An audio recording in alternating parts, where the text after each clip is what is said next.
Hello বন্ধুরা, আমি জয়। আমার ভয়েসে নতুন নতুন গল্প শুনতে হলে কথা বন্ধু চ্যানেলটিকে সাবস্ক্রাইব করে পাশে থাকা বেল আইকনটি বাজিয়ে দাও। তোমাদের ভালোবাসা ও সাপোর্ট পেলে আরো অনেক সুন্দর সুন্দর গল্প তোমাদের উপহার দিতে পারবো।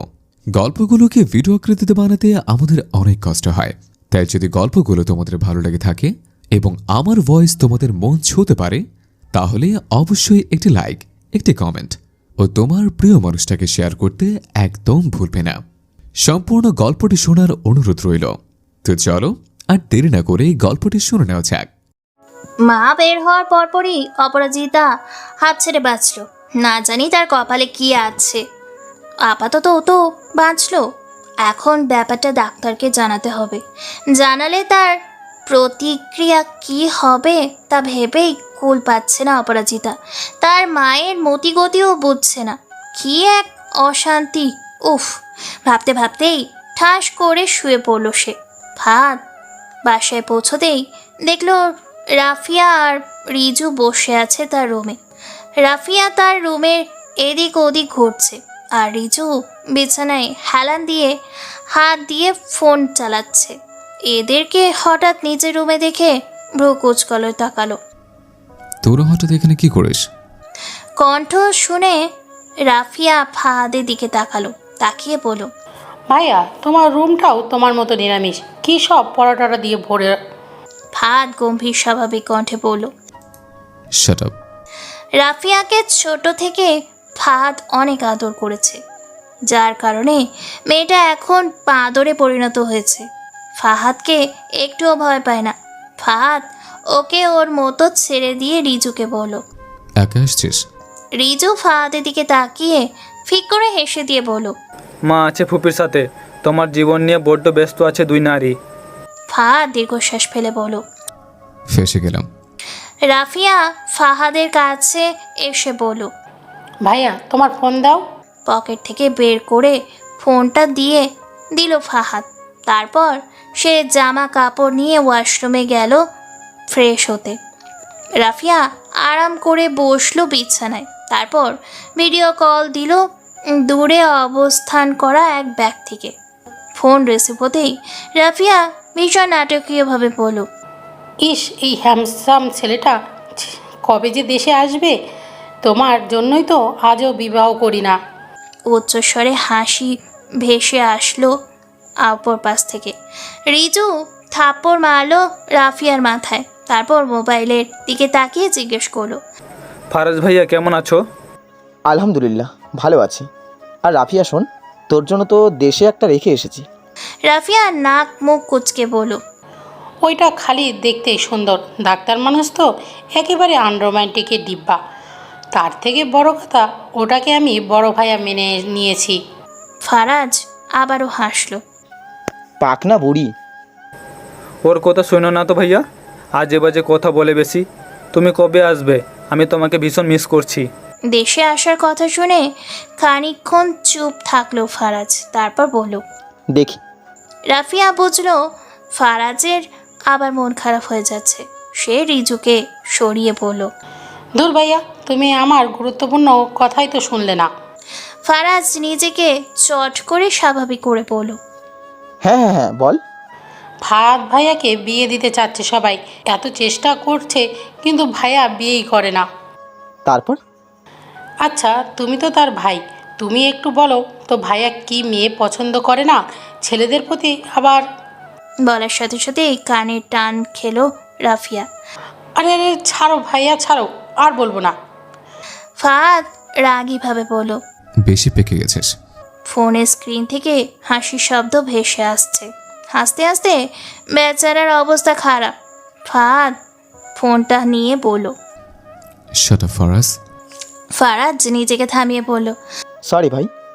পরক্ষণেই আবার হাসা শুরু করে দিল। ফাহাদ এর নিজের কপাল চাপড়াতে ইচ্ছে করলো। তবে ফারাজকে হাসি খুশি দেখে ভালো লাগছে। তার এখন মনে হচ্ছে ফারাজ দেশে আসলেই ভালো থাকবে। পরিবারের সাথে থাকলে আবার আগের মতো হাসি খুশি থাকতে পারবে। এভাবে তো জীবন চলে না। রাতে খাবার খেয়ে অপরাজিতা রুমে গিয়ে গেট লাগালো। এখন তার উদ্দেশ্য হচ্ছে ফাহাদকে ফোন দেওয়া। ফোনটা হাতে নিতেই দরজা ধাক্কানোর আওয়াজ শুনলো। বিরক্তি ছেয়ে গেল তার মেজাজে। মাত্রই তো আসলো রুমে, এখন আবার কি? দরজা খুলে দেখলো তার মা দাঁড়িয়ে আছে, সাথে তার ছোট ভাই। তাও আবার ওটার কোলে কোল বালিশ। তাদের এভাবে দাঁড়িয়ে থাকতে দেখে কপাল কোঁচকালো সে। মায়ের দিকে প্রশ্নাত্মক দৃষ্টিতে তাকিয়ে রইল। রামিসা স্বাভাবিকভাবে বলল, আবির তোর সাথে ঘুমাবে আজ থেকে। অপরাজিতা ভ্যাপাচাকা খেয়ে বলল, কি কেন? এমনি, যা বাবা বিছানায় শুয়ে পড়। শেষ কথাটা আবিরকে উদ্দেশ্য করে বললেন।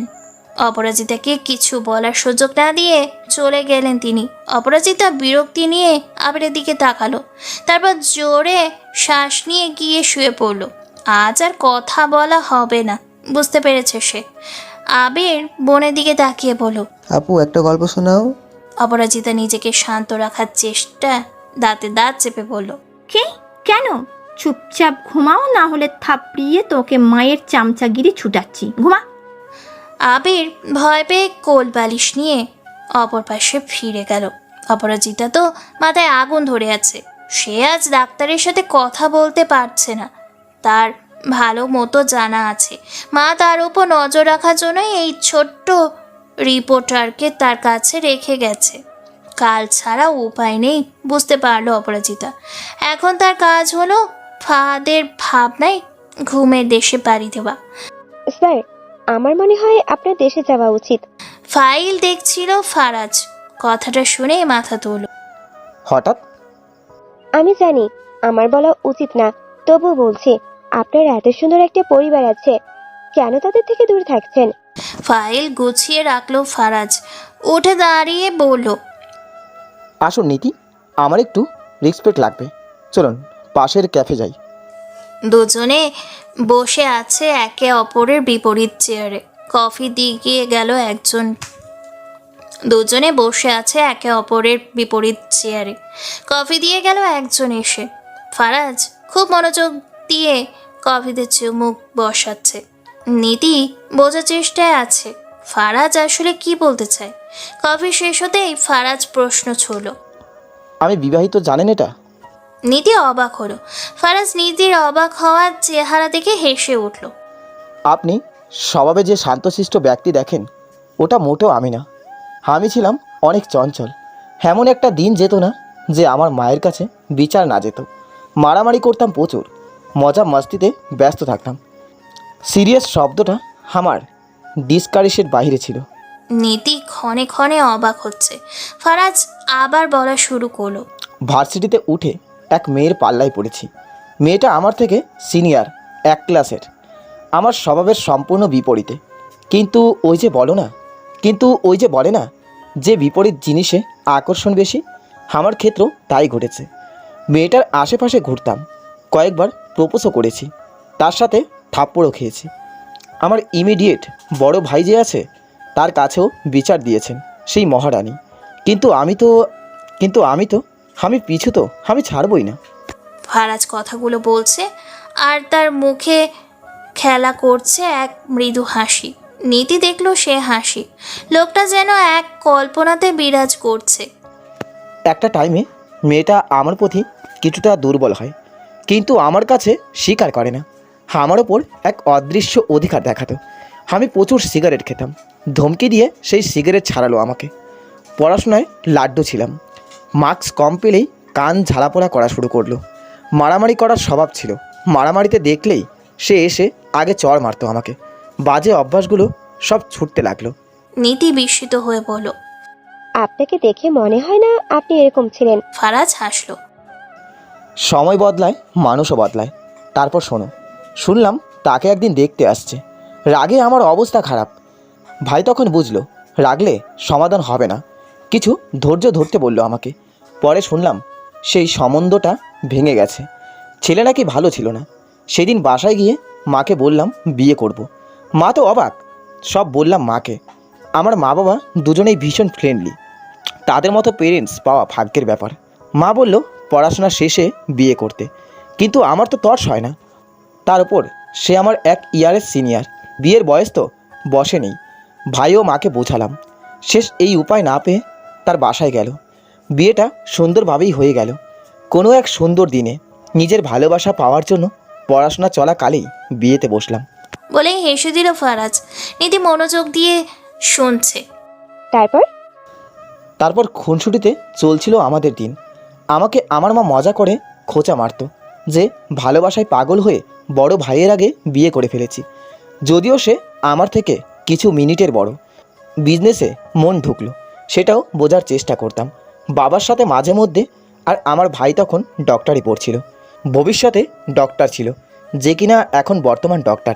সে আমাকে অনেক সাপোর্ট করতো। সে এখন কোথায়? আপনার ওয়াইফ? চুপ রইল ফারাজ কিছুক্ষণ, তারপর মুখ খুলে বলল। সে এখন নেই। বলতেই এক ফোঁটা অশ্রু গড়িয়ে পড়লো তার গাল বেয়ে।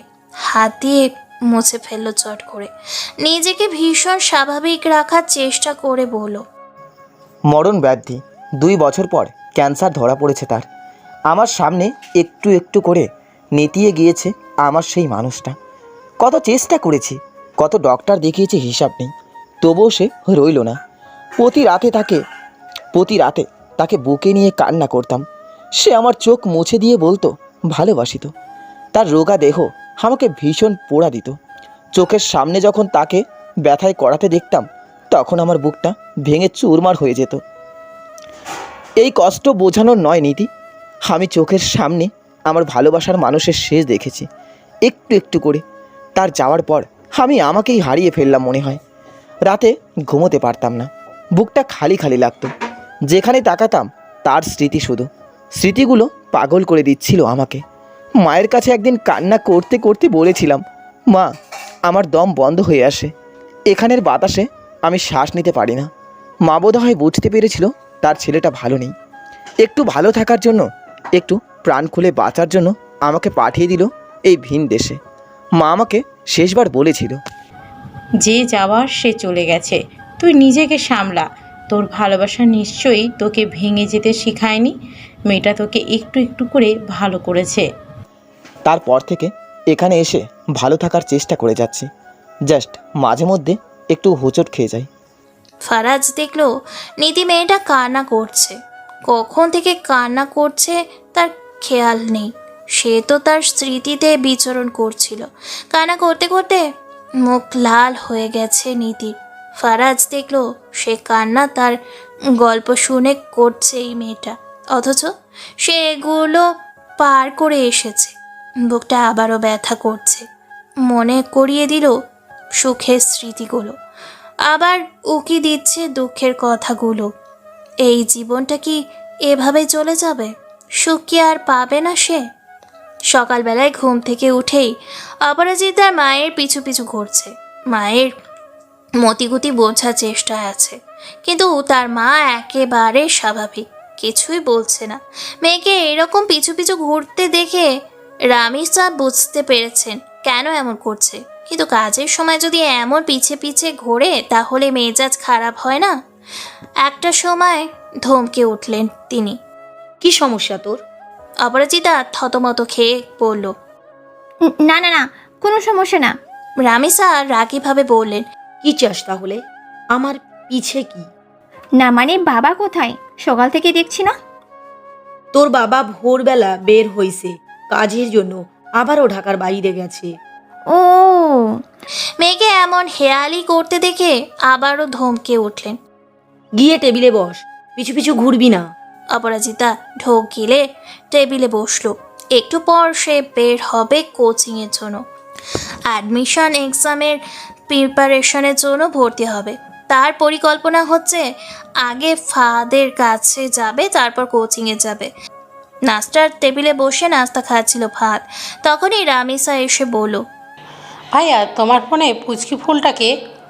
শুনে ফাদে কাশি উঠে গেল। তার কাশি দেখে সবাই ব্যস্ত হয়ে উঠল। আখি বেগম পানি এগিয়ে দিয়ে বলল, আরে হলো কি, আস্তে খা। পানি খেয়ে কাশি থামিয়ে দিয়ে ফোনটা কেড়ে নিয়ে বলল। আমার ফোনে কি তোর? রাফিয়া অবাক হয়ে বলল, তোমার ফোন তো আমি সব সময় চালাই, এমন তো করনি আগে। ফাহাদ যেন আরও ফ্যাসাদে পড়ে গেল। রাফিয়া পুলিশি নজরে বলল, বুঝেছ ফুপি, তোমার ছেলে তাড়াতাড়ি খাওয়ার কারণে খাবার গলায় আটকায়নি, পুচকে ফুলের নাম শুনেই আটকে গেছে খাবার। কি ব্যাপার ভাইয়া? সবাই তীক্ষ্ণ দৃষ্টিতে তাকিয়ে আছে তার দিকে। বিশেষ করে তার বাবা। সে ভেবে পায় না তার বাবা তাকে এমন নাকানি চুবানি খাওয়ায় কেন। আগে ফাজের সাথে মিলে তাকে পচাতো। যাক, এখন পরিস্থিতি থেকে বাঁচা দরকার। সে মিথ্যে তো কখনো জীবনেও গুছিয়ে বলতে পারেনি, আজও পারবে না। তাই সে আশাবাদ। তাড়াতাড়ি খাওয়া শেষ করে উঠে গেল। হাসপাতালে যেতে হবে তারা দেখিয়ে বেরিয়ে এলো। সে বেরিয়ে যেতেই রাফিয়া খাবার চিবোতে চিবোতে বলল, বুঝেছ কি ফুপি? ফারদিন আহমেদ মাথা দুলিয়ে বললেন। অনেক কিছু বুঝলাম। রিজু তাদের কাণ্ড দেখে বলল, বয়স তো কম হয়নি ভাইয়া, তোমরা এমন শুরু করছো কেন? ভিলেন সাজবা নাকি? ফারিয়া মুখ ভেঙচি কেটে আসছে মুরব্বি ভাষণ দিতে। রিজু কিছু বলতে যাবে তখন ফারদিন আহমেদ বলে উঠল, আহ রিজু, ভিলেন হব কেন? মাত্রই তুমি বললে যে বয়স তো আর কম হয়নি, তাই না? এই তো কথা, বয়স তো কম হয়নি। এখন বিয়ে করার বয়স তার, প্রেম করার নয়। রিজু কপাল চাপড়ালো। এতক্ষণ তাদের কাহিনী চুপচাপ দেখছিল আঁখি বেগম ও রিজুর মা নাহিদা বেগম। আঁখি এবার বলে উঠল, এত পেঁচাচ্ছ কেন তোমরা? প্রেম করলে করুক, প্রেম যেহেতু করবে বিয়েও করবে, তাই না নাহিদা? বলেই নাহিদা দিকে তাকিয়ে দেখলো নাহিদা গভীর ভাবনায় ব্যস্ত। আঁখি বেগম আবারও ডাকলো, নাহিদা। নাহিদা হুঁশে ফিরল এবার। সে বলল, আপা, আমি অনেক সুন্দর একটা মেয়ে দেখেছিলাম, একেবারে পুতুলের মতো, ফাহাদের সাথে খুব বানাতো। আঁখি বেগমের কপাল চাপড়াতে ইচ্ছে করলো এবার। এই নিয়ে নাহিদা যে কতবার মেয়ে দেখেছে ফাহাদের জন্য। তার কাছে সব মেয়েই পুতুলের মতো লাগে। মেয়ের মানেই তার কাছে ভালোবাসার কন্যা, যেন এক একটা মায়াবতী। নিজের মেয়েকেও নাহিদা খুব আদরে আদরে বড় করেছে। সবার আদরে মেয়েটা বাদর হয়ে গিয়েছে। অপরাজিতা খাওয়া দাওয়া করে আগেই বাসা থেকে বের হচ্ছে, যেহেতু তার পরিকল্পনা আগে অন্য জায়গায় যাওয়া। সে যখন জুতো পরছিল তখন রামিসা জিজ্ঞেস করলেন, তুই এত তাড়াতাড়ি বের হচ্ছিস কেন? অপরাজিতা জুতো পরা শেষ করে মাকে বলল, শোনো মা, একটা গল্প বলি। আমাদের এলাকায় আমার মতো একটা মেয়ে ছিল। তার মা যখন তাকে জিজ্ঞেস করতো যে কোথায় যাচ্ছিস, তখন কি হতো জানো? রামিসা কপালে ভাঁজ ফেলে বললেন, কি হতো? এটা হতো। বলেই অপরাজিতা দরজা খুলে দৌড়ে বাহিরে চলে গেল। রামিসা মেয়ের কাণ্ডে থতমত খেয়ে গেল। তার পেট থেকে হয়েছে এই মেয়ে। এত ফাজিল কেন? কি খেয়ে জন্ম দিয়েছিলেন তিনি কে?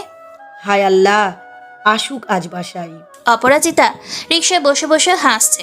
মাকে আজ ভালোভাবে বোকা বানালো, কিন্তু বাসায় গেলে তার কপালে শনি আছে। সে ভালোভাবে টের পাচ্ছে এটা। ভাবতে ভাবতেই রিকশা থামলো হাসপাতালের সামনে। সে ভিতরে প্রবেশ করতেই দেখলো ফাহাদ মাত্রই প্রবেশ করছিল তার কেবিনে। সে ডাকলো, ডাক্তার সাহেব। ফাহাদ পিছু ঘুরে অপরাজিতাকে দেখে খুব স্বাভাবিকভাবে বলল, এখন এখানে কি? অপরাজিতা মনে মনে খুব ভেঙচি কেটে বলল, গুড মর্নিং। ও তো জানাতে পারতেন না, এরে দিয়ে আমি স্যার আশা নাই। কিন্তু মুখে বলল, কথা আছে। আসো ভিতরে।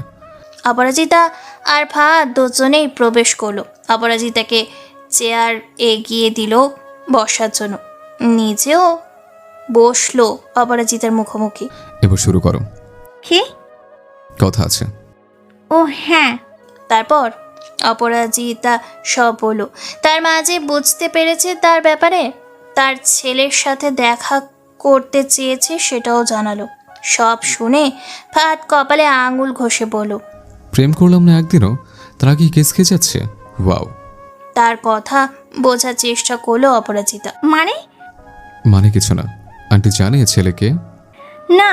অপরাজিতা জানতে চেয়ে জিজ্ঞেস করলো, এখন কি করবেন? তোমার যেটা কাজ নেই, তুমি কাজের থেকে অকাজ বেশি করো। তোমার ক্লাস নেই আজকে? আজ তো। কখন? এখন। এবার হালকা ধমকে উঠল ফাহাদ। তো এখানে কি তোমার? ধমকে অপরাজিতা নিজেকে নিজে সান্ত্বনা দিল। তারপর সেও তেরামি করে বলল, এখানে আমার জামাই, আমার একটা নিরামিষ ডাক্তার আছে, ওটার জন্য আসি। যাচ্ছি, আর আসবো না। আসি বলে ভাব বেড়ে গেছে, বুঝেছি। দেখে নেব। বলেই ফাহাদকে কিছু বলার সুযোগ না দিয়ে বেরিয়ে এলো অপরাজিতা। বাইরে এসে জোর করে শ্বাস ছাড়লো। অনেকগুলো কথা বলে ফেললো সে। বাহ বাহ, পরেরটা পরে দেখা যাবে ভাবতে ভাবতে কোচিং সেন্টারের উদ্দেশ্যে রওনা দিল সে। ফাহাদ অপরাজিতার কাণ্ডে তাকিয়ে রইল। তারপর বেবে করে বলল, মেয়েটার সাহস বেড়ে গেছে, একসাথে কত কিছু বললো, আমিও দেখে নেব। নিজের কাজে ব্যস্ত হয়ে উঠল সেও। ক্লাসে এসে বসতেই অপরাজিতা বিরক্তির সীমা রইল না। কিছু ছেলে পাশে এর শাড়ি থেকে ড্যাব ড্যাব করে তাকিয়ে আছে। অপরাজিতা এমনিতে মাশাল্লাহ, তাই ছেলেদের তাকিয়ে থাকাটা অস্বাভাবিক নয়। তবে তার কাছে ব্যাপারটা মজা লাগছে না। এমনভাবে তাকিয়ে আছে, মনে হচ্ছে যেন তাকে মুখস্থ করছে। ব্যাপারটা আসলে বিরক্তিকর। ক্লাস শেষে অপরাজিতা বের হয়ে রাস্তায় হাঁটছিল, তখনই একটা ছেলে এলো। হাই। অপরাজিতা আশেপাশে তাকালো।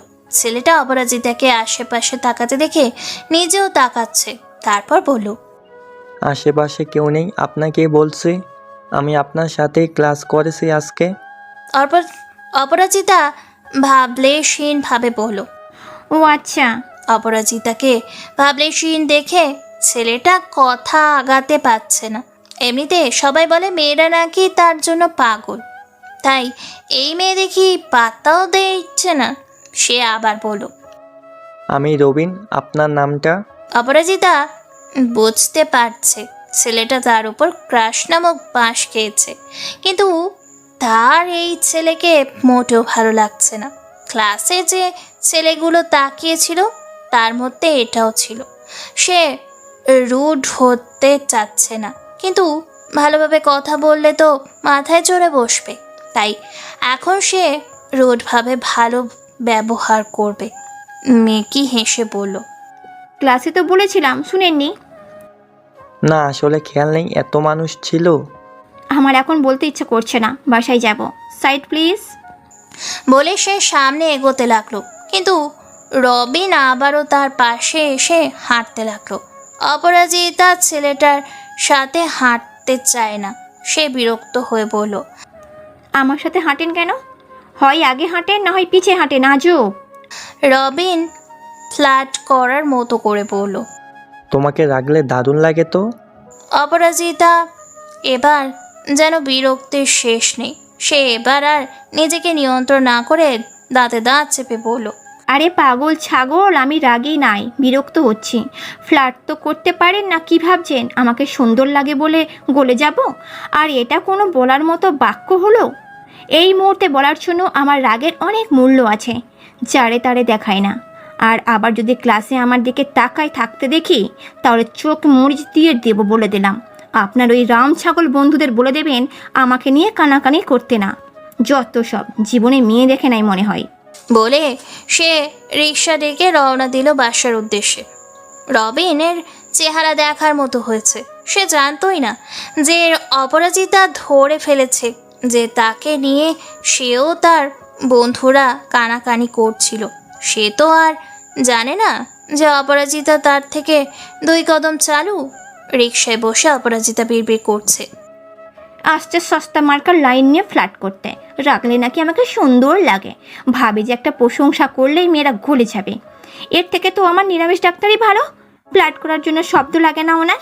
আমি তো ওনার চোখের দিকে তাকালেই ডুবে যাই। ইস। ফাঁদে কথা ভাবতে ভাবতে তার মনটা আবার ভালো হয়ে গেল। বাতাস বইছে চারিদিকে। পরে সম্ভবত বৃষ্টি হতে পারে। আবহাওয়াটা ভীষণ সুন্দর। রোদ নেই এখন। বাতাসে গাছের ডালপালাগুলো দুলছে। ঠিক তেমনই অনুভূতিগুলো দোলা দিচ্ছে এই আবহাওয়াতে। কোনো এক সুন্দর মানবকে মনে করার মতো সুন্দর আবহাওয়া মনে করা লাগে না, সে আপনি এসে উকি দিয়ে যায় মনের কোণে। মোবাইলটা বের করে রিকশায় বসেই ফাহাদকে একটি বার্তা লিখে দিল। শুনেন, আমি কিন্তু আপনাকে ভীষণ ভালোবাসি। ভীষণ ব্যস্ততায় কাটলো আজ ফাহাদের দিন। বাসায় ফিরতে তার রাতে 10টা বেজে গেল। অবশ্য দেরিতে ফিরে লাভই হয়েছে তার। ফারিয়া এখন ঘুমে, তার বাবাও রুমে আরাম করছিল, তাই সকালের ব্যাপারটা নিয়ে কেউ খোঁচাতে পারেনি। তবে সে যখন খাবার খাচ্ছিল তখন আখি বেগম খাবার বেড়ে দিতে দিতে বললেন, ফাহাদ এক পলক মায়ের দিকে তাকিয়ে আবার খাবারে মনোযোগ দিল। খাবার শেষ করে হাত ধুয়ে মায়ের দিকে তাকিয়ে মুচকি হেসে বলল, দেখবে খুবই জলদি। রুমে যেতেই ফাহাদ ফোনে নোটিফিকেশন শুনল। ফোনটা রিসিভ করতেই ওপাশ থেকে বলে উঠল, তুই নাকি তলে তলে টেম্পো চালাচ্ছিস? খবর এত দূর চলে গেছে তাহলে? ফারাজ হাসতে হাসতে বলল, আসবে না, আমার ইস্পায় রেখে এসেছি তো। তুই টেম্পো কেন চালাচ্ছিস? তাও লুকিয়ে তুই চালাবি ট্র্যাক। ফাহাদ বিরক্ত হয়ে বলল। শাট আপ ফারাজ, কি উল্টোপাল্টা কথা বলো? ফারাজ হাসছে, তারপর হাসি থামিয়ে বলল, আচ্ছা, যা বললাম না, ভাবিকে দেখাবি না? দেশে আয়। ফারাজ আসবো বলে অন্য কথায় চলে গেল। বেশ খানিকটা সময় কথা বলল দুই ভাই একে অপরের সাথে। ফারাজের সাথে কথা বলা শেষ করে ফারাজ যখন মোবাইল রাখতে যাবে তখন তার নজর গেল নোটিফিকেশনের দিকে। মেসেজটা পড়তেই শীতল এক বাতাস বয়ে গেল মন জুড়ে। এ যেন আলাদা এক অনুভূতি, মিষ্টি এক অনুভূতি। কেউ একজন খুব যত্ন করে তাকে ভালোবাসে, তার জানান অনুভূতি। ফোন থেকে পুচকি ফুল নামের নম্বরটা বের করে কল লাগালো। অপরাজিতা মাত্রই বারান্দায় এসে দাঁড়িয়েছিল ফাহাদকে কল করবে বলে। এখন তো আর ঘরে বসে কথা বলতে পারবে না, মায়ের ন্যাওটা গিয়ে মাকে জানাবে। মাত্রই ঘুমিয়েছে, কথা বললে জেগে যায় যদি। ফাহাদের বারান্দায় দাঁড়াতেই ফাহাদের কল দেখলো, দেখে সে অবাক হলো, সাথে খুশিও হলো। ফোন রিসিভ করেই বলল, কি ব্যাপার, আজকাল একটু বেশি মনে পড়ে বুঝি আমাকে? ফাহাদ তার কথা শুনে হেসে দিয়ে এলো নিঃশব্দে। মনে করা উচিত নয় বুঝি? অপরাজিতা খুশি খুশি হয়ে বলল, আবার জিজ্ঞাসা করতে হয় নাকি? কি করছো? এই তো প্রেম, ডাক্তারের সাথে প্রেম করি। ফাহাদ এবার স্বভাব সুলভ গম্ভীর কণ্ঠে বলল। শুরু হয়ে গিয়েছে তোমার? অপরিচিতা লাজুক স্বরে বলার চেষ্টা করলো। ভুল কিছু বললাম নাকি? আপনি তো বলেন আপনি কি আমায় প্রেমিক পুরুষ নয়? ফাহাদ অপরাজিতার কথা শুনতে শুনতে বেডে আধশোয়া হয়ে বসলো। অপরাজিতা লাজুক ভঙ্গিতে কথা আর চেষ্টা সরে হাসতে হাসতে বলল, লজ্জা পাওয়ার বৃথা চেষ্টা। আমি জানি তোমার এখন মোটেও লজ্জা লাগছে না। ইস, এইভাবে বলবেন না তো, লজ্জা পেতে চাচ্ছি আমি। নোয়া নোয়া প্রেম বলে কথা। তাই নাকি? হুম। ফাহাদ ধীর স্বরে ফিস ফিস করে বলল। লজ্জা পেতে চাইলে আমি হেল্প করতে পারি। এবার অপরাজিতা সত্যি লজ্জা পেলেও বলার ধারণে। ফাহাদ তো তেমন কিছু বলেওনি, কিন্তু তার লজ্জা লাগছে। মন যে এখন কত কিছু ভাবছে তাকে নিয়ে। মনকে ইচ্ছে মতো বকে দিল অপরাজিতা। তারপর ফাহাদের উদ্দেশ্যে বলল, আপনাকে হেল্প করতে হবে না। কিছু তো বলিনি, তুমি কি বুঝলা? অপরাজিতা এবার ভীষণ লজ্জা পাচ্ছে। তার মাথায় ফাহাদকে নিয়ে অনেক কিছু ভাবছে। তার ইচ্ছে করছে ফাহাদের কাছে যেতে, টাইট করে জড়িয়ে ধরতে, চুলগুলো ছুঁয়ে দিতে। কিন্তু এসব তো এই ডাক্তার সাহেবকে এখন জানালে সে ভাববে অপরাজিতা বড্ড বেসামাল মেয়ে। তাই অপরাজিতা অন্য কিছু বলতে চাইল। আমি ধ্যাত কি বলবে ভেবেই পেল না, ফোনটাই কেটে দিল সে। ফোন কাটতেই ফাহাদ হাসতে হাসতে শুয়ে পড়ল। লজ্জাপতি মেয়েটাকে দেখা দরকার ছিল। লাজুক ফুল। ফাহাদ আজকাল ভীষণ অন্যমনস্ক, কি যেন ভাবে সে। অফিস টাইম শেষ হতেই ফারাজ নীতিকে বলল, চলো নীতি, আজ আমি পৌঁছে দেবো আপনাকে। নীতি নিঃশব্দে এগিয়ে গেল গাড়ির দিকে। ফারাজ প্রায়ই নীতিকে ড্রাইভ করতে দেয় বাসায়। এটা আর নতুন কিছু নয়। গাড়ি চলছে ধীর গতিতে, কোনো তাড়াহুড়ো যেন নেই। নীতি পাশে তাকিয়ে এক পলক দেখল ফারাজকে। ফারাজ খেয়াল করে বলল, কি হয়েছে? হয়েছে তো আপনার স্যার। ফারাজ কপালে ভাঁজ ফেলে বলল। আমার কি হবে? নীতি সিটে গা এলিয়ে দিয়ে বলল, কিছুদিন থেকে কিছু ভাবছেন? নতুন কোনো বিজনেস আইডিয়া নাকি? উত্তরের অপেক্ষা করছে নীতি। ফারাজ কিছুক্ষণ চুপ রইল, তারপর বলল, আমি বাংলাদেশে ফিরতে চাইছি। মা বাবা ভাইকে ভীষণ মনে পড়ে। যে নেই সে তো আর আসবে না। মা আজকাল ফোন করলেই কান্না করে। কিন্তু আমার কষ্ট হবে বলে ভেবেও ফিরতে বলে না। আমি মাকে আর কষ্ট দিতে চাই না। জীবনকে আরও একবার আগের মতো করে উপভোগ করতে চাই। আরেকবার নিজেকে সুযোগ দিতে চাই ভালো থাকার জন্য পরিবারের সাথে। শুনে নীতি বলল, বাহ, ভালো ডিসিশন স্যার। পরিবারের কাছে যাবেন শুনে খুশি হলাম। খুশি মনে বলেও নীতির মনের মধ্যে কোথাও এক সূক্ষ্ম ব্যথা টের পেল সে। এই ব্যথা কিসের? একাকিত্বের। সেও তো একা এই দুনিয়ায়। আছে বলতে এক ফারাজই আছে, যে নীতির খেয়াল রাখে এই ভিন দেশে। নীতিকে অ্যাক্সিডেন্ট থেকে সুস্থ হওয়ার পর ফারাজ যখন জানালো যে নীতি এখানে মা বাবা ছাড়া কেউ নেই, সেই নিল নীতির দায়িত্ব। নীতিকে নিজের অ্যাসিস্ট্যান্ট হিসেবে রেখে দিল। বিজনেসের সম্পর্কে অনেক কিছু শেখালো। ধীরে ধীরে নীতি হয়ে উঠল ফারাজের বন্ধুর মতো। কিন্তু সেটা হলো সবচেয়ে ইনোসেন্ট বন্ধুত্ব, যেখানে দুজনের দুজনকে আপনি সম্বোধন করে। ব্যাপারটা কিউট আসলে। সারা রাস্তা কেউ আর কোনো কথা বলল না। নীতি এয়ারপোর্টের সামনে থামলো গাড়ি। নীতি বেরিয়ে এলো গাড়ি থেকে। ফারাজও বের হলো। নীতি বিদায় জানিয়ে পা বাড়াতেই ফারাজ পিছু ডাকলো, মিস নীতি। নীতু পিছিয়ে তাকালো। ফারাজ এগিয়ে এলো। কিছু একটা বলতে চাচ্ছে সে। নীতি অপেক্ষা করছে শোনার জন্য। তারপর ফারাজ বলেই ফেললো, আমি একা বাংলাদেশে ফিরবো না। নীতি ভ্রু কুচকে তাকালো। সেই কথার মানে খুঁজছে। ফারাজ বলল, আমি চাই আপনি আমার সাথে চলুন। নীতি বিস্মিত হলো। সে যাবে মানে? সে কেন যাবে বাংলাদেশ? তার তো কাজ নেই। ফারাজ নীতির বিস্মিত মুখে দেখে বলল, দেখুন, আমি এখানে আপনাকে একা ফেলে যাব না। আপনি আমার স্টাডি হওয়ার সাথে একজন ভালো বন্ধুও, যে কিনা আমার খেয়াল রাখতেন। আমি জানি আমার কোনো অধিকার নেই আপনাকে জোর করার, তবুও আমি করব, কারণ আমি আপনাকে একা একা এই শহরে ফেলে যেতে পারি না। আপনি আমার সাথে যাবেন। আমার বাসায় আমার পরিবার আপনার ভালো লাগবে, আমি গ্যারান্টি দিয়ে বলতে পারি। নীতি মুখ খুলে কিছু বলতে যাবে, তার আগেই ফারাজ বলল, নো মোর ওয়ার্ডস। বাসায় যান, ফ্রেশ হয়ে ঘুম দেন, বাকি কথা কাল হবে। বাই।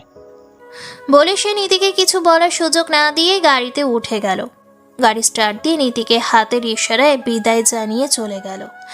মেইন কথা হচ্ছে সে নীতিকে না বলার সুযোগই দিল না। নীতি অবাক হয়ে তার চলে যাওয়া দেখল।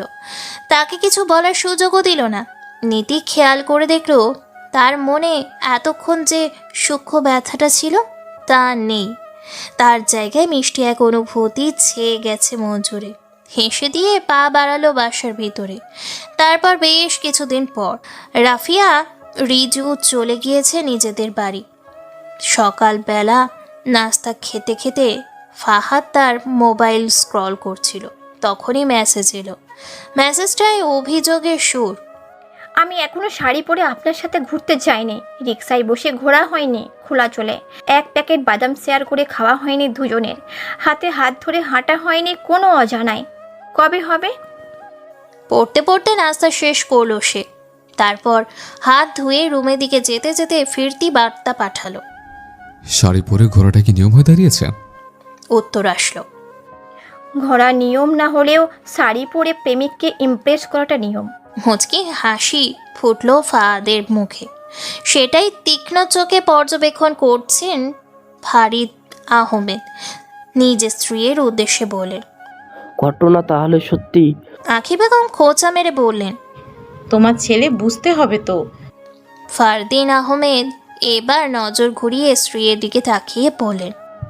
খোঁচাইতে হবে আমাকে, তাই না? আঁখি বেগম ঠেস মেরে বললেন। খোঁচাচ্ছি না, সত্যি বলছি। আমি কি ভুলে গেছি নাকি যে তুমি আমাকে ভালোবেসে কী সব পাগলামি করেছ? আমার ছেলে তো তেমন কিছু এখনো করেনি। ও না, করেছে তো, ছোটটা। ফারদিন আহমেদ কপাল চাপড়ালেন। লাখে এক পিস বউ উনার, সহ্য তো করতেই হবে। ফাহাদ রুমে পৌঁছে উত্তর দিল। আচ্ছা, বুঝলাম। আসো তাহলে, ইমপ্রেস করো। অপেক্ষা রইলাম। তারপর সে মোবাইল রেখে রেডি হয়ে হাসপাতালের উদ্দেশ্যে রওনা দিল। এদিকে অপরাজিতা ফাহাদের কথা ধরে বসে আছে। এখন তো তাকে শাড়ি পরতে হবে, ফাহাদকে দেখতে হবে। শাড়ি টাড়ি নিয়ে হুলুস্থুলো কাণ্ড তার। তখন থেকে শুরু করে দিল সে রেডি হওয়ার। একবার এই শাড়ি পরছে, আরেকবার আরেকটা। এমন করে অনেকটা সময় নষ্ট করে ফেলল সে। আবির এসে বড় বোনের এমন এলোমেলো ঘর দেখে বলল। আপু, এত শাড়ি বের করছো কেন? অপরাজিতা ব্যস্ততা নিয়ে হেয়ালি করে বলল। তোর বউকে দেব। ছোট আবির বউ শুনে টমেটোর মতো লাল হয়ে গেল। কি বুঝলো কে জানে। সে গেল মায়ের কাছে। মাকে বলতে হবে তো। রামিসা বেগম তখন পানি খাচ্ছিলেন। আবির গিয়েই লাজুকভাবে বলল। আম্মু জানো, আপু আমার বউয়ের জন্য শাড়ি বের করছে। ছেলের কথা শুনে রামিসার যেন গলায় পানি আটকে যাওয়ার উপক্রম। কোনো রকম পানিটুকু খেয়ে বলে। তুই আসলেই বলদ। তোর বোন অতিরিক্ত বুদ্ধি নিয়ে ঘোরে, আর তোর মাথায় একেবারেই কিছু নেই। আজ স্কুলে যাস না, ভালো কথা। কোনো উল্টোপাল্টা কাজ করলে পিটবো, দেখিস। বলে হাঁটা ধরলেন মেয়ের রুমের উদ্দেশ্যে। মেয়ে আবার কি করছে তা দেখার জন্য রুমের দরজা দিয়ে প্রবেশ করতেই মাথায় হাত তার। এ কি অবস্থা রুমের! সারা বিছানায় শাড়ি চুড়ি দিয়ে ভরা। এগুলো কি? অপরাজিতা মাকে দেখেই হাসলো খুব সুন্দর করে। তারপর বলল। একটা শাড়ি পছন্দ করে দাও তো আম্মু। শাড়ি পরে ঘুরতে যাব আজ ফ্রেন্ডের সাথে। অনেক দিন ছবি তুলে না শাড়ি পরে। মেয়ের কথা শুনে ভালোভাবে পরখ করলেন মেয়ের মুখ। আসলেই ফ্রেন্ডদের সাথে যাবে কিনা তার বোঝার জন্য সন্দেহ করে জিজ্ঞেস করলেন। আসলেই ফ্রেন্ডদের সাথে? অপরাজিতা সুইটভাবে হেসে বলল। হ্যাঁ, তোমাকে পিকচার দেখাবো নে। রামিসা আর আপত্তি করলেন না। ছেলে মেয়েদের বেঁধে রাখা ওনার পছন্দ না। কালোটা পরতে পারিস, কিন্তু বাহিরে আকাশে তো মেঘ করেছে, এখন কোথায় যাবি? অপরাজিতা কালো শাড়িটা নাড়াচাড়া করতে করতে বলল। সেটা টেনশন করো না আম্মু, কারো শাড়িটাই সুন্দর লাগছে তো। থ্যাংক ইউ আম্মু। রামিসা হাসলেন মেয়ের কাণ্ডে। প্রথম সন্তান হওয়ার দরুন মেয়েটাকে অনেক যত্নে বড় করেছেন। এখন বিপদে না গেলেই হয়। চিন্তা হয় মেয়েটাকে নিয়ে তার। বড় হচ্ছে যে। অপরাজিতা দুপুরের মধ্যে রেডি হয়ে গেল। কালো শাড়ি, হাত ভর্তি কালো কাঁচের চুড়ি, কাজল দিল, ঠোঁটে ডার্ক খয়েরি লিপস্টিক। মেয়েটাকে দেখে রামিসা মনে মনে আবেগ আপ্লুত। এত সুন্দর মেয়েটা তার। আল্লাহ তাকে এত সুন্দর একটা মেয়ে দিয়েছে। মনে মনে বার কয়েক বললেন আলহামদুলিল্লাহ। অপরাজিতা মায়ের কাছে গিয়ে ঘুরে ঘুরে দেখিয়ে জিজ্ঞেস করলো। কেমন লাগছে আম্মু?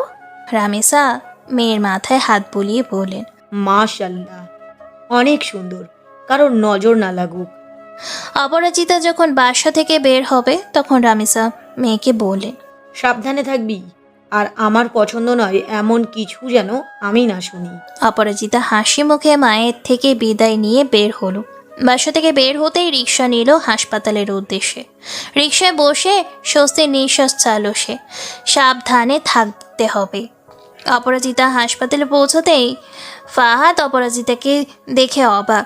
সে ভাবেনি অপরাজিতা এভাবে হাজির হয়ে যাবে। ফাহাদকে অবাক হতে দেখে অপরাজিতা খিলখিল করে হেসে দিল। বলল, ইস, প্রেম হয়েছেন? ফাহাদ কপালে আঙুল ঘষে বলল, ইমপ্রেসের থেকে বেশি অবাক হয়েছি বলেই আজই আসবে। আমার তো ছুটি নেই আজ। আর বাইরে মেঘ দেখেছ? দেখেছি, আর আপনার আজ ছুটি নয় আমি জানি, আমি তো ইমপ্রেস করতে এসেছি। বলেই হেসে দিল আবার। ফাহাদের এখন লাঞ্চ টাইম চলছে। সে অপরাজিতাকে বলল একটু বসতে, তারপর পেরিয়ে গেল কেবিন থেকে। অপরাজিতা ঘুরে ঘুরে দেখছে কেবিনটা। এর আগেও দেখেছে সব ডাক্তারি জিনিসপত্র। ফাহাদ এলো প্রায় আধা ঘন্টা পর। এসে জিনিসপত্র গুছিয়ে রেখে অপরাজিতাকে বলল, চলো। অপরাজিতা জিজ্ঞেস করলো, কোথায়? ফাহাদ অপরাজিতার হাত ধরে দাঁড় করিয়ে বলল, এত সুন্দর করে আমাকে পটাতে আসছো, আমারও তো উচিত পটে গিয়ে তোমাকে ঘুরতে নিয়ে যাওয়া, তাই না? অপরাজিতা তাকিয়ে আছে হাতের দিকে। তার কিশোরী বয়স থেকে কল্পনা এই হাত ধরে পথ এগিয়ে চলা। ফাহাদ অপরাজিতাকে হাতের দিকে তাকিয়ে থাকতে দেখে হাতটা আর একটু শক্ত করে ধরল। তারপর হাঁটা শুরু করলো। পা মেলাতে হলো অপরাজিতাকেও। অপরাজিতাকে গাড়িতে বসিয়ে নিজেও ড্রাইভিং সিটে বসলো। তারপর জিজ্ঞেস করলো, কোথায় যাবা? আপনার তো আজ ছুটি নেই, তাহলে? ছুটি নিয়েছি বাকি হাফ দিনের। এখন বলো কোথায় যাবে? দূরে কোথাও। গাড়ি স্টার্ট দিতে দিতে ফাহাদ শান্ত স্বরে বলল, ভয় লাগে না আমার সাথে তোমার? অপরাজিতা সিটে গা এলিয়ে দিয়ে বলল, দূরে কোথাও। আমি আপনাকে ভালোবাসি, ভালোবাসলেই ভয় লাগে না, বিশ্বাস করি আমি আপনাকে। মুচকি হেসে গাড়ি চালানো শুরু করলো ফাহাদ। বেশ কিছুটা পথ অতিক্রম করার পর অপরাজিতা বলল, শপিং মলে চলেন। ফাহাদ ভ্রু কুচকে বলল, আবার শপিং মলে কেন? কি লাগবে? অপরাজিতা ঝটপট উত্তর দিল, কালো শার্ট।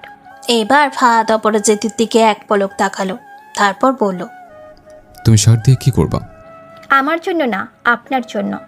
আমার কালো শার্ট আছে বাসায়। অপরাজিতা বিরক্তি নিয়ে বলল, বাসায় থাকলে আমি কি করব? এখন তো নাই, আমি কালো শাড়ি পরেছি, আপনাকেও কালো পরতে হবে। বলে গাল ফুলিয়ে বসে রইল। কি আর করার, গাড়ি ঘুরিয়ে শপিং মলে গিয়ে একটা কালো শার্ট কিনতে হলো তাকে। ফাহাদ যখন কালো শার্ট দেখছিল তখন আশেপাশে অপরাজিতা কাউকে খুঁজছিল। হঠাৎ পেয়েও গেল। তার মতো বয়সী একজন মেয়ে শাড়ি পরে এসেছে। অপরাজিতা ফাহাদকে টেনে নিয়ে গেল তার কাছে।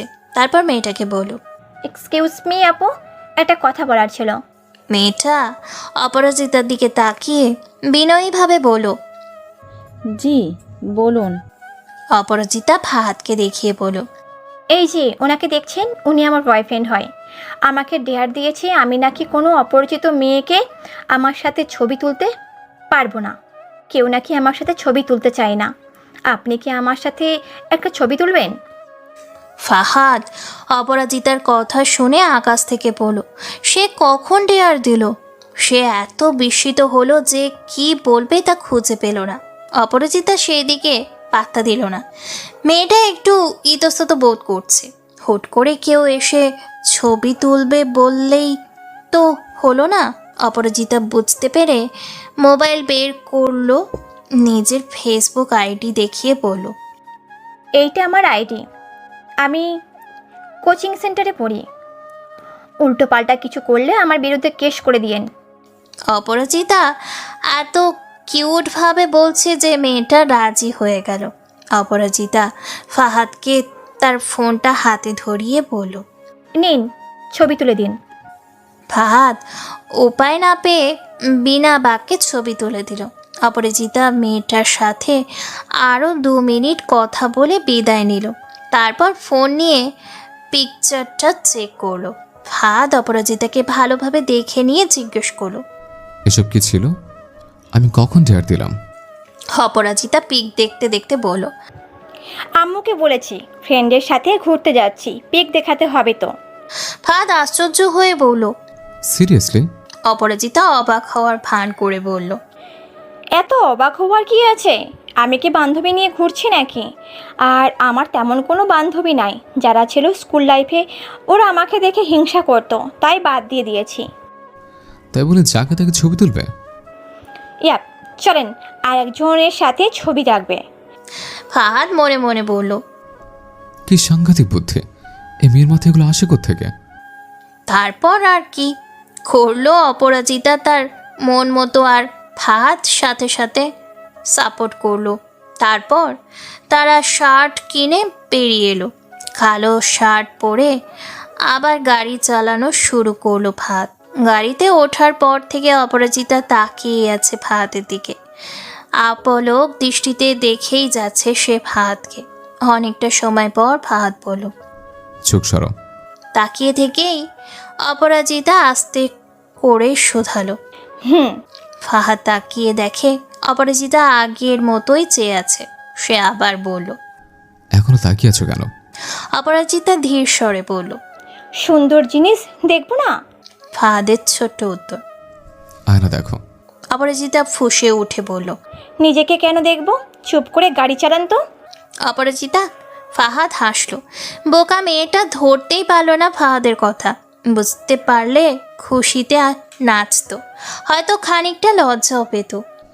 আজকাল তোমার সাহস বেড়ে গেছে। আমার সাথে সাথে কথা বলো এখন তুমি। অপরাজিতাও খেয়াল করলো আসলেই তো। অপরাজিতার শাড়ির আঁচল পেঁচাতে পেঁচাতে উত্তর দিল, কারণ এখন আমি জানি আপনার আমার প্রতি অনুভূতি আছে, তাই আমার 7 গুণ মাপ। ফাহাদ গাড়ি থামালো। অপরাজিতা গোছানো চুলগুলো আরও একবার গুছিয়ে দিয়ে ঠান্ডা আওয়াজে ভীষণ আদুরে স্বরে বলল, যাও, করে দিলাম মাফ। অপরাজিতা একটু লজ্জা পেল। ফাহাদ গাড়ি থেকে নেমে অপরাজিতার পাশে গিয়ে দরজা খুলে দিল। অপরাজিতা বের হলো। তারা যে জায়গায় এসেছে তা মূলত একটা পার্কের মতো, অনেক বড়। আশেপাশে তেমন মানুষ নেই, হয়তো ছুটির দিন নয় বলে। অপরাজিতা আশেপাশে তাকাচ্ছে। চারিদিক গাছগাছালি আছে। অপরাজিতা হেঁটে গিয়ে একটা গাছের নিচে বসলো। ফাহাদকে ডাকলো। ফাহাদও গিয়ে অপরাজিতার পাশে বসলো। আপনি এখানে নিয়ে আসলেন কেন? এখানে আগে আমি আর আমার ভাই আসতাম ঘুরে বেড়ানোর জন্য বা পিকনিক করার জন্য। দারুণ একটা জায়গা। অপরাজিতা কপালে ভাঁজ ফেলে পড়ল, আপনার ভাই আছে? আছে। ও, বেশি আগ্রহ দেখালো না অপরাজিতা। অপরাজিতা ফাহাদের কাঁধে মাথা রাখলো। তাদের থেকে অনেক দূরে একটা কাপল দেখা যাচ্ছে, সাথে পুচকো এক বাবুও আছে, যে কিনা দৌড়ে দৌড়ে বাবা মায়ের সাথে খেলছে। সেই দিকে তাকিয়ে হেসে দিল অপরাজিতা। ফাহাদ জিজ্ঞেস করলো, কি হয়েছে? অপরাজিতা হেসে বলল, কিছু না। আপনি বললেন না তো আমাকে কেমন লাগছে? ফাহাদ অপরাজিতার মুখের পানে তাকিয়ে বলল, বলেছে। কখন? উত্তর দিল না ফাহাদ। অপরাজিতা অনেক কথা বলছে, ফাহাদ শুনছে তা মনোযোগ দিয়ে। এরই মধ্যে এসে বেশ কয়েকটা কাপল সেলফি তুলে ফেলেছে। কোনো বাধা দিচ্ছে না ফাহাদ।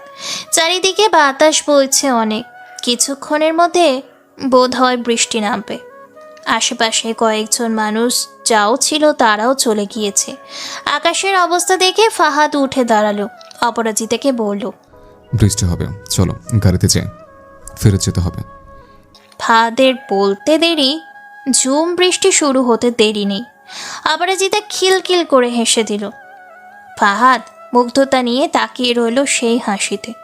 চোখের পলকে অপরাজিতা গাছের নিচ থেকে গিয়ে বৃষ্টির মাঝে দাঁড়ালো। ফাহাদ মানা করছে, কিন্তু অপরাজিতা শুনছে না। অপরাজিতা এসে হাত ধরে ফাহাদকেও বৃষ্টিতে নামিয়ে দিল। এই অসময়ে শেষ করার আগেই অপরাজিতা ফাহাদের ঠোঁটে আঙুল দিয়ে চুপ করিয়ে ভীষণ আদরে ভাবে বলল, হুস, ফিল করেন এই মুহূর্ত আবার কবে পাবো জানি না। অসময়ের বর্ষণধারাকে ভালোবাসা দিয়ে বরণ করে নিচ্ছি। ফাহাদ একদম চুপ হয়ে গিয়েছে। তার মধ্যে অন্যরকম শিহরণ বয়ে চলছে। বৃষ্টিতে ভেজা সেই মুখশ্রীতে তাকিয়ে আছে সে। অপরাজিতা ফাহাদকে ছেড়ে একটু দূরে গিয়ে দুই হাত দুই দিকে ছড়িয়ে আকাশের পানে মুখ করে ঘুরছে ধীরে ধীরে। বৃষ্টিতে পুরো ভিজে গিয়েছে দুইজন। অপরাজিতার গায়ে পুরো শাড়ি লেপ্টে আছে। ভেজা শরীরে ফাহাদের কাছে অপরাজিতাকে কোনো নেশার থেকে কম লাগছে না ফাহাদের কাছে। ফাহাদ যেন অন্যরকম অনুভূতিতে ভাসছে। মন যেন নিষিদ্ধ কিছুর বায়না করছে। ধপা ধপা ফেলে সে অপরাজিতার কাছে গেল। তাকে কিছু বলার সুযোগ না দিয়েই হাত ধরে টেনে নিয়ে গাড়িতে বসালো। নিজেও গিয়ে বসলো ড্রাইভিং সিটে। অপরাজিতা ভ্যাপা ঝাঁকা খেয়ে বলল, এটা কি হলো? ভিজিয়েছিলাম তো, এভাবে টেনে। কথা শেষ হওয়ার আগেই হাতের টান খেলো অপরাজিতা। সে গিয়ে পড়লো ফাহাদের বুকে। ফাহাদ অপরাজিতার কোমরে জড়িয়ে দূরত্ব আরও খানিকটা ঘোচালো। অপরাজিতা হঠাৎ এমন হওয়াতে ভয় পেলেও এখন অন্য কারণে ভয় পাচ্ছে। বুকের মধ্যে ঢোল পেটাচ্ছে তার। পুরো শরীরে কারেন্ট লেগে গেল মনে হচ্ছে। জড়তা নিয়ে বলল, আপনি এইবার ফাহাদ অপরাজিতার ঠোঁটে আঙুল দিয়ে চুপ করিয়ে ধীর স্বরে অপরাজিতার কানের কাছে বলল, কেমন লাগছে জিজ্ঞেস করেছিল না? মারাত্মক লাগছে, এতটা মারাত্মক যে আমি নিজেকে খুব কষ্টে কন্ট্রোল করে আছি। আর তারপর অপরাজিতার মুখের দিকে তাকিয়ে তার ঠোঁটে বুড়ো আঙুল দিয়ে হাত বুলিয়ে ফিসফিস করে বলল, এটা হাতে চলে কেন? এটা কেমন নিজের পদ্ধতিতে চুপ করানোর নিঃশব্দ ইচ্ছা জাগে। ভেজা শাড়িতে আমার সামনে আছে, এতটা বিশ্বাস করা উচিত নয়। বিশ্বাস রাখতে গিয়ে নিজেকে দমাতে কষ্ট হচ্ছে। নেশা লাগিয়ে বলো নেশা থেকে দূরে থাকতে। অপরাজিতা দু হাত দিয়ে মুখ ঢেকে ফেলল। লজ্জায় তার মরে যেতে ইচ্ছা করছে। গাড়ির তাপমাত্রা হুট করেই যেন বেড়ে গিয়েছে মনে হচ্ছে। ফাহাদ অপরাজিতাকে ছেড়ে দিল। অপরাজিতা সিটে বসে জানালা দিয়ে বাইরের দিকে তাকিয়ে আছে। ভুলেও ফাহাদের দিকে তাকাচ্ছে না। দারুণ লজ্জা পেয়েছে সে। ফাহাদ এক পলক সেদিকে তাকিয়ে গাড়ি স্টার্ট দিল। অসময়ে বেসামাল অনুভূতিতে দুজনেরই মনে বাজছে ভালোবাসার সুর। ফাহাদ পরিবেশ স্বাভাবিক করতে রেডিও অন করে দিল। রিমঝিমের ধারাতে চায় মন হারাতে, রিমঝিমের ধারাতে চায় মন হারাতে, এই ভালোবাসাতে আমাকে ভাসাতে। অপরাজিতা এই গান শুনে লজ্জায় আবারও মুখ ঢেকে ফেল। তা দেখে হেসে দিল ফাহাদ। গাড়ি চালাতে চালাতে চূড়ান্ত সিদ্ধান্ত যেন নিয়েই ফেল। লজ্জায় লাল হওয়া এই মেয়েটাকেই তার জীবনের লাগবে। বাসায় ফিরে অপরাজিতাকে অনেক বকা খেতে হয়েছে। শাড়ি পরে অসময়ে ভেজার কারণে দারুণ বকা জুটেছে তার কপালে। কিন্তু একটা কথাও সে কানে নিয়েছে কিনা সন্দেহ। তার কানে এখনো ভাসছে ফাহাদের কথা, চোখে এখনো ভাসছে তার চেহারা, মাথায় এখনো ঘুরছে তার নিকটে যাওয়া। আজকে সেই মুহূর্তটাতে অপরাজিতার মনে হচ্ছিল তার চেনা গম্ভীর মুখ ফাহাদ হারিয়ে গিয়ে প্রেমিক ফাহাদ এসেছে তাকে অনুভূতিতে ভাসাতে। অপরাজিতা মায়ের কথায় মন দিয়ে শুনছিল না বলে শেষে খেলো এক রাম ধমক। ধমক খেয়ে ভাবনা থেকে সিটকে সরল সে। তারপর আরও কিছু বকা হজম করে রুমে ফেরত আসলো সে। রুমের দরজা আটকে দিল চেঞ্জ করবে বলে। আয়নার সামনে গিয়ে দাঁড়ালো সাজ খোলার জন্য। চুড়ি খুললে আয়নার দিকে তাকাতেই তার চোখ পড়ল ঠোঁটের দিকে। সাথে ভেসে উঠল ফাহাদের সেই ফিসফিসানো কথা। দু হাত দিয়ে মুখ ঢেকে ফেলল সে। লজ্জায় মরি মরি তার অবস্থা। মনে মনে বলল, আমার এই চিরচেনা এই সভ্য পুরুষ মোটেও সভ্য নয়। ফাহাদ অপরাজিতাকে পৌঁছে দিয়ে সাথে সাথে বাসায় গেল না। বেশ খানিকটা ড্রাইভিং করে তারপর বাসায় গেল। তার মাথায় যেন শাড়িতে জড়ানো বৃষ্টি কন্যা করছে। একটা প্রবাদ আজ শুনেছিল সে, শাড়িতেই নারী। তার সত্যতা যেন আজ দেখেছে ফাহাদ। পুচকি সেই মেয়েটা আজ প্রেমিকা রূপে ফাহাদের মন ভোলাতে পেয়ে এসেছিল। পুচকি সেই মেয়েটা আজ প্রেমিকা রূপে ফাহাদের মন ভোলাতে এসেছিল। কিন্তু সে কি জানে সে যে ফাহাদকে সম্মোহন করে ফেলেছে? মনটা যেন আজ একেবারে অবাধ্য হতে বলেছিল তাকে। বাসায় পৌঁছানোর পরপরই ফাহাদ কাপড় চেঞ্জ করে ফেলল, পাড়ি দিল। ফারদিন আহমেদ আজ তাড়াতাড়ি ফিরেছেন অফিস থেকে। বৃষ্টির মৌসুমে বাসায় বসে টিভি দেখা আর পকোড়া খাওয়াটা দারুণ এনজয় করেন তিনি। ফাহাদ বাবা মায়ের রুমের দরজায় নক করলো। আঁখি বেগম অনুমতি দিলেন। আয়। ফাহাদ ভিতরে প্রবেশ করে দেখলো দুজনেই মুভি দেখতে ব্যস্ত।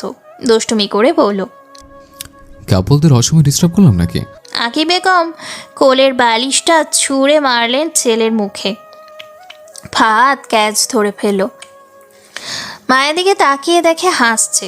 তার বাবা লজ্জা না পেয়েও মা এখনও লজ্জা পায় তার বাবা লজ্জা না পেলেও মা এখনও লজ্জা পায় ছোট ছোট ব্যাপারে। ফারাজ আগে কোনো সুযোগ ছাড়তো না, এখন ফারাজের হয়ে ফাহাদ মাঝে মধ্যে এরকম করে থাকে। আঁখি বেগম চোখ রাঙালেন ফাহাদকে। অসভ্য ছেলে। ফারদিন আহমেদ পকোড়া মুখে দিয়ে আফসোসের সুরে বললেন, এত সুন্দর বৃষ্টি, বাইরে শান্তিময় এক আবহাওয়া, অথচ তোমার বউ নেই। আহারে। ফাহাদ হাসল। বাবা তাকে খোঁচানোর চেষ্টায় আছে, সে বুঝতে পেরেছে। মাথা চুলকে বলল, বউ লাগবে, এজন্য তো বাবা মার কাছে আসলাম। ফারদিন আহমেদ বললেন, ও আচ্ছা, কি? সাথে সাথে টিভি অফ করে দিলেন তিনি। পুরো মনোযোগ ছেলের দিকে দিয়ে বললেন, বিয়ে করবে বলছো? ফাহাদ বিছানার সাইডে আয়েশ করে বলল, করবো না কেন? এবার ফারদিন আহমেদকে বলার সুযোগ না দিয়ে তার মুখে পকোড়া গুজে দিয়ে আঁখি বেগম বললেন, পুচকি ফুলকে? ফাহাদ কপালে হাত দিল। পুচকি ফুল শোনার পর থেকেই সবাই শুধু এই নামই বলে যাচ্ছে। কপাল থেকে হাত সরিয়ে ফাহাদ সঠিক করার মতো করে বলল, পুচকি ফুল নয় মা, ওর নাম অপরাজিতা। নামটা তো ফুলই দেখছি। ফারদিন আহমেদ ভাবছেন নামটা চেনা চেনা লাগছে ওনার কাছে, কিন্তু মনে করতে পারছেন না উনি। পকোড়া চিবুতে চিবুতে ছেলেকে বললেন, মেয়েটাকে কি আমরা চিনি? নামটা চেনা চেনা লাগছে কেন বলতো? ফাহাদ কিছুটা লুকিয়ে চড়িয়ে বলল, চেনো আসলে, আসিফ আঙ্কেলের মেয়ে। শুনে ফারদিন আহমেদ অবাক হলেন। চোখ বড় বড় করে স্ত্রীকে উচ্চস্বরে বলে উঠলেন, দেখছো কত বড় সর তোমার ছেলে আমাদের চোখের সামনে দিয়ে প্রেম করছিল। ফাহাদ কানে হাত দিল। আঁখি বেগমও অবাক হলেন। ফাহাদ আবার বলল, আমি এখন বিয়ে করতে চাচ্ছি, বিয়ে করলে তাকিয়ে করব। বলে সে বের হয়ে গেল রুম থেকে। ভাবনায় রেখে গেল মা বাবাকে। আপাতত সে কোনো জেরার সম্মুখীন হতে চাচ্ছে না। সে জানে এখন মা বাবা যা করার করবে। রুমে এসে বিছানায় গা এলিয়ে দিতেই সারাদিনের ক্লান্তি যেন ভুলে গেল। আরাম কোষে সারা দেহ জুড়ে স্থান দখল করেছে। চোখ জুড়ে ঘুম নেমে আসলো। অপরাজিতাকে মেসেজ করে বলল, একটা জ্বরের ট্যাবলেট খেয়ে নিও, আমাকে আজ আর কল দিও না। আমি ঘুমোতে গেলাম, তুমিও ঘুমাও খাওয়া দাওয়া করে। নতুন ভোরের জন্য অগ্রিম শুভেচ্ছা। হতে পারে নতুন কিছুর আগমন ঘটবে। শুভরাত্রি ফুল। অপরাজিতা ফাহাদের সে মেসেজ দেখলো অনেক পরে। সে রাতে আর কল করলো না। সে রাতে বিছানায় গা এলিয়ে দিতেই সারাদিনের স্মৃতিগুলো জমতে লাগলো চোখের পাতায়। ডুবে যাচ্ছে সে কল্পনার দুনিয়ায় ধীরে ধীরে। তো সব গোছগাছ শেষ? নীতি হাসলো। ফারাজ হাসি দেখে বলল, কি ব্যাপার, হাসছেন কেন? স্যার, আপনাকে একটু খুশি খুশি লাগছে। ফারাজও এবার হেসে দিল। বলল, তা বোধ হয় লাগছে, কারণ আমি সত্যিই খুশি। অনেক বছর পর পরিবারকে দেখব, এর জন্যই হয়তো। তাহলে পরশু সত্যি বাংলাদেশের উদ্দেশ্যে রওনা দিচ্ছেন? ইয়েস। নীতি দ্বিধা নিয়ে বলল, স্যার, আমার যাওয়াটা কি ঠিক?